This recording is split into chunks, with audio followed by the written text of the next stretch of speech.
গরু পাচার মামলায় 2022 সালের 11ই আগস্ট নিজের বাড়ি থেকে গ্রেপ্তার হয়েছিলেন বীরভূমের দাপুটে তৃণমূল নেতা অনুব্রত মণ্ডল।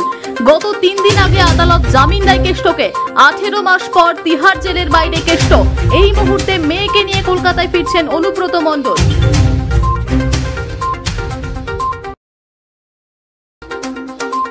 গরু পাচার মামলায় 2022 সালের 11ই আগস্ট নিজের বাড়ি থেকে গ্রেপ্তার হয়েছিলেন বীরভূমের দাপুটে তৃণমূল নেতা অনুব্রত মণ্ডল।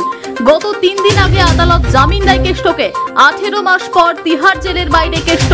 এই মুহূর্তে মেয়েকে নিয়ে কলকাতায় ফিরছেন অনুব্রত মণ্ডল।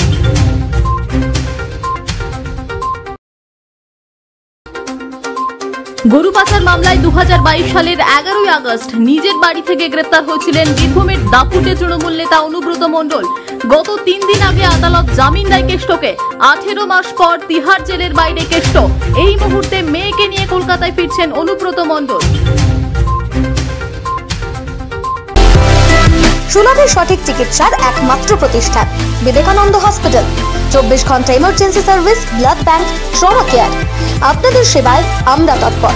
গুণমান ও পরিষেবায় দুর্গাপুর বিধাননগরের ডক্টর জাকির হোসেন এভিনিউর বিবেকানন্দ হসপিটাল শিল্পাঞ্চলের মানুষের মন জয় করেছে। সবার আগে খবরের আপডেট পাওয়ার জন্য সাবস্ক্রাইব করুন আমাদের ইউটিউব চ্যানেল এবং ক্লিক করুন বেল নোটিফিকেশন আইকনে।